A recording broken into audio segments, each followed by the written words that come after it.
এরপর মণিমালা জলপরী নদীর পাড়ে জ্বলন্ত আগুনের কাছে এসে তার শরীর গরম করতে থাকে আর বলে, এবার পুরো ঘটনাটা বলো তো দেখি, ঠিক কি হয়েছে?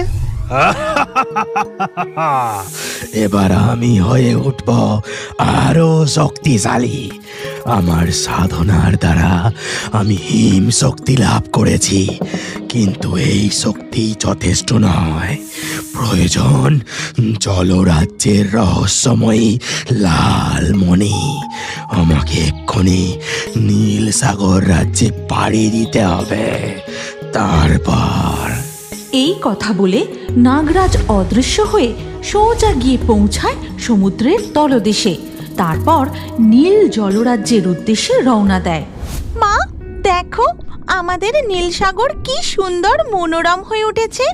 চারিদিকে রং বেরঙের শৈবাল, মাছ, সামুদ্রিক প্রাণীরা আরো প্রাণবন্ত হয়ে উঠেছে। হ্যাঁ মণিমালা, তুমি একদম ঠিক কথা বলেছ। এই সবই আমাদের লাল রক্ষা কবচ মণির জন্য সম্ভব। না হলে যে শীত পড়ার সাথে সাথেই আমাদের নীল সাগরের পরিবেশ ঠান্ডায় ফ্যাকাশে হয়ে যেত। ঠিক সেই সময় নীল সাগর রাজ্যে এসে উপস্থিত হয় হিম শক্তিধারী নাগরাজ। ওই তো জল রাজার মহল দেখা যাচ্ছে। নিশ্চয়ই ওর মধ্যে ওই রহস্যময়ী লাল মণি লুকোনো আছে। এই কথা বলে নাগরাজ মহলের দিকে এগোতেই সেখানে মণিমালা ও তার মা ঝিনুকমালা জলপরী নাগরাজের পথ আটকায়। এ কি, আপনি কে? আপনি সোজা মহলের দিকে যাচ্ছেন যে? আপনাকে দেখে তো আমাদের জলরাজ্যের মনে হচ্ছে না। আপনার পরিচয় বলুন। আমার পরিচয় স্থলভাগে আমি নাগরাজ রূপে পরিচিত, কিন্তু এই নীল সাগর রাজ্যকে পরাস্ত করার পর তোমরা আমাকে সম্মানের সাথে বলবে হিমরাজ। এই কথা বলে নাগরাজ তার জাদু দণ্ড দিয়ে হিম শক্তি প্রয়োগ করে, আর তাতে নীল সাগরের জল বরফের মতো ঠান্ডা হয়ে যায়। মা, সমুদ্রের জল হঠাৎ এত ঠান্ডা হয়ে গেল কি করে? আমার খুব ঠান্ডা লাগছে। এই ঠান্ডা আর সহ্য করতে পারছি না। যেন মনে হচ্ছে আমি এক্ষুনি বরফ হয়ে জমে যাব। মণিমালা, তুমি এক্ষুনি মহলের ভিতরে গিয়ে তোমার পিতাকে খবর দাও। আমাদের রক্ষা কবচ মণিকে এই দানবের হাত থেকে সুরক্ষিত করতে হবে। মা ঝিনুকমালার কথা মতো মণিমালা মহলের ভিতরে গিয়ে তার পিতা জলরাজাকে বলে, পিতা, সর্বনাশ হয়ে গেছে। এক নাগরাজ আমাদের আক্রমণ করেছে। সে আমাদের লাল রক্ষা কবচ মণি ছিনিয়ে নিতে চায়। আপনি শীঘ্রই মণির কাছে চলুন। ওদিকে মহলের বাইরে তখন নাগরাজ, ভেবেছিস আমার হাত থেকে তোরা ওই রহস্যময় লাল মণিকে রক্ষা করবে? কখনো না। আমার হিম শক্তির কাছে গোটা নীল সাগর রাজ্য পরাস্ত হবে। তারপর আমি লাল মণি ছিনিয়ে নিয়ে এই ত্রিলোকে রাজত্ব করব। এই বলে নাগরাজ তার জাদু দণ্ড দিয়ে ঝিনুকমালার উপর হিম শক্তি প্রয়োগ করে, আর সাথে সাথেই সে বরফের মতো জমে যায়। এরপর নাগরাজ সোজা গিয়ে পৌঁছায় রক্ষা কবচ মণির কক্ষে। ওই মণি আমায় ভালোই ভালোই দিয়ে দে, না হলে তোদের সকলকে আমি বরফের মতো জমিয়ে দেব। না নাগরাজ, এ আমি কখনো হতে দেব না। আমি এক্ষুনি তোমায় পরাস্ত করব। এত বড় কথা, এবার দেখ তবে আমার হিম শক্তি। নাগরাজ তার জাদুদণ্ড দিয়ে জলরাজার উপর হিম শক্তি প্রয়োগ করে। মা মণিমালা, ঠান্ডায় আমার শরীর ধীরে ধীরে অবশ হয়ে আসছে। তুমি এক্ষুনি আমাদের রক্ষা কবচ মণি নিয়ে এখান থেকে পালিয়ে যাও। কিন্তু পিতা, আমি এই অবস্থায় আপনাকে আমাদের নীল সাগর রাজ্যকে ছেড়ে যাই কিভাবে? কোনো কিন্তু না। ওই লাল মণি নাগরাজের হাতে পড়লে ভূমি রাজ্য, জলরাজ্য, পাতাল রাজ্য ধ্বংস হয়ে যাবে। তুমি এক্ষুনি এই মণি নিয়ে পালিয়ে যাও। পিতা জলরাজার আদেশ মতো মণিমালা লালমণি হাতে তুলে নিয়ে সেখান থেকে অদৃশ্য হয়ে যায়।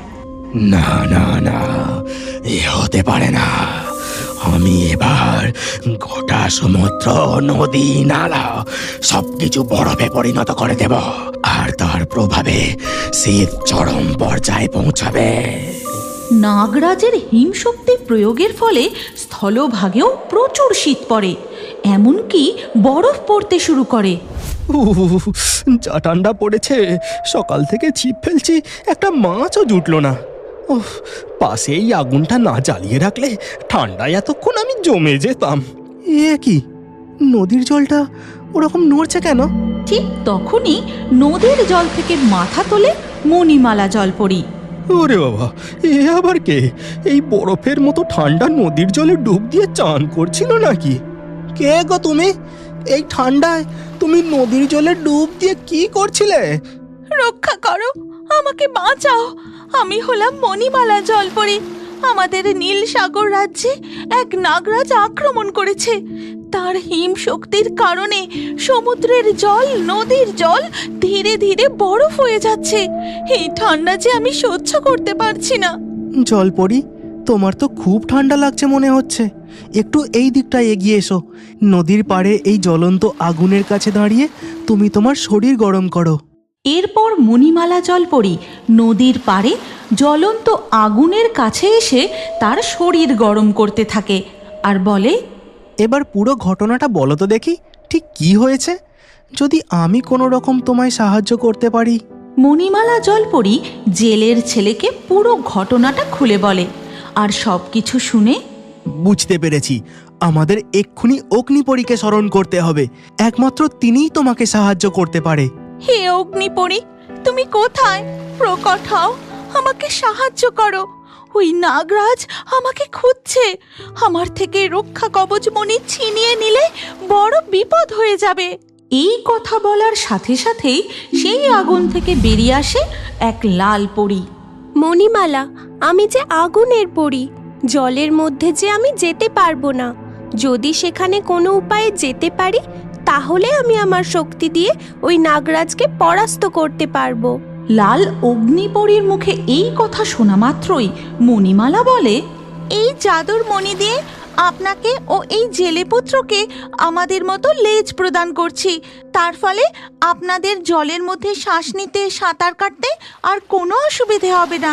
এরপর মণিমালা লালমণির সাহায্যে অগ্নিপরী ও জেলে পুত্রকে তার মতনই লেজ প্রদান করে।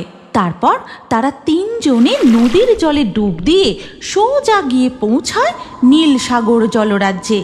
নাগরাজ, তুই এক্ষুনি এই জলরাজ্য ছেড়ে চলে যা, না হলে আমি তোকে পরাস্ত করব।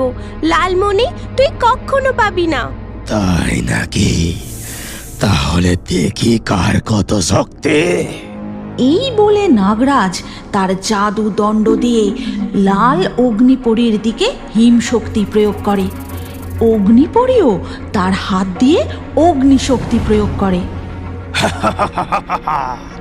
আমার হিম শক্তির কাছে তুই পরাস্ত হবি অগ্নিপরী। মণিমালা, আমি নাগরাজের সাথে পেরে উঠছি না। আমার শক্তি ওর হিম শক্তির কাছে ক্ষীণ হয়ে আসছে। মণিমালা জলপরি, আপনার হাতের ওই লাল মণি অগ্নিপরীকে দিন, তাতে অগ্নিপরীর শক্তি অনেক গুণে বেড়ে যাবে। এই কথা শোনা মাত্রই মণিমালা জলপরি অগ্নিপরীর হাতে তার লাল রক্ষা কবচ মণি দেয়, আর সাথে সাথেই অগ্নিপরীর শক্তি সহস্র গুণ বেড়ে যায়। না না না, এই কিছুতেই হতে পারে না, হতে পারে না। নাগরাজ অগ্নিপরীর শক্তির কাছে টিকতে পারে না। সে ভস্ম হয়ে অদৃশ্য হয়ে যায়, আর সাথে সাথেই নীল সাগর রাজ্য হিমশক্তির থেকে মুক্ত হয়ে যায়। তারপর সেখানে আসে জলরাজা ও জলরানী ঝিনুকমালা। মা মণিমালা, আমি তোমার ওপর গর্বিত।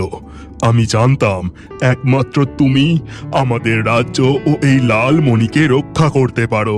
না পিতা, এই জেলেপুত্র ও অগ্নিপরী আমাদের সাহায্য না করলে নাগরাজকে পরাস্ত করা সম্ভবই হতো না।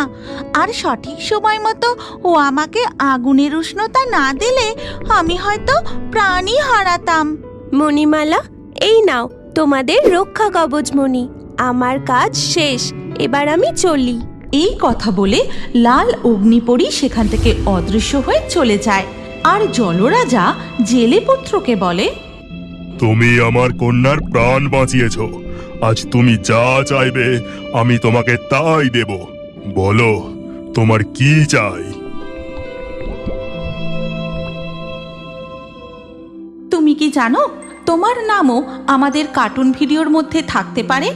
আজকের লাকি ড্রয়ে নির্বাচিত নামগুলি হলো অনিকা, সুরাইয়া, ইমন, মেধা, অভিরূপা, কৌস্তব, রাবেয়া, আইমা, তানিয়া, সঞ্জিদা, মারিয়াম, অঙ্কিতা, সিরাজ, নুসরত, ঋতু।